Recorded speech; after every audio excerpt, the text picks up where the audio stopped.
দীর্ঘ ১ বছরেরও বেশি সময় ধরে লন্ডনে মরণব্যাধি ব্রেন টিউমারের সাথে লড়াই করার পর অবশেষে প্রিয় জন্মভূমিতে পা রাখছেন বাংলা চলচ্চিত্রের প্রখ্যাত অভিনেতা ২১শে পদকপ্রাপ্ত কিংবদন্তি নায়ক ইলিয়াস কাঞ্চন।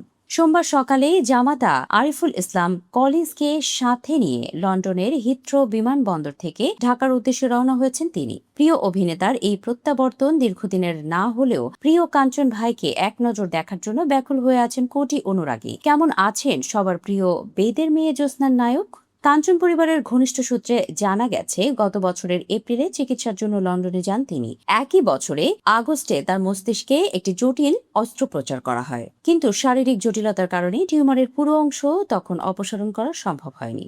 এরপর থেকে চিকিৎসকদের নিবিড় পর্যবেক্ষণে চলছে তার নিয়মিত চিকিৎসা। এই পর্যন্ত এই গুণী অভিনেতাকে দেওয়া হয়েছে প্রায় ৬০টি কেমোথেরাপি। দীর্ঘমেয়াদী চিকিৎসা ও কেমোথেরাপির প্রভাবে বদলে গেছে তার শারীরিক গঠন, মাথার চুল ও দাড়ি পেকে এখন পুরোপুরি ধবধবে সাদা। পারিবারিক সূত্রে লিটন এরশাদ গণমাধ্যমকে জানান, চিকিৎসায় এখন পর্যন্ত আশানুরূপ কোনো উন্নতি হয়নি। তবে কাঞ্চন ভাই নিজেই স্বদেশের মাটিতে কয়েকদিন কাটানোর আকুল ইচ্ছা প্রকাশ করেছিলেন, যার কারণে পরিবার তাকে অল্প সময়ের জন্য বাংলাদেশে নিয়ে আসছে। তবে আগামী ১৫ই আগস্ট লন্ডনে তার পরবর্তী গুরুত্বপূর্ণ পরীক্ষা নিরীক্ষা ও চিকিৎসার শিডিউল থাকায় আগামী ১৪ আগস্টের আগেই তাকে পুনরায় লন্ডনে ফিরে যেতে হবে।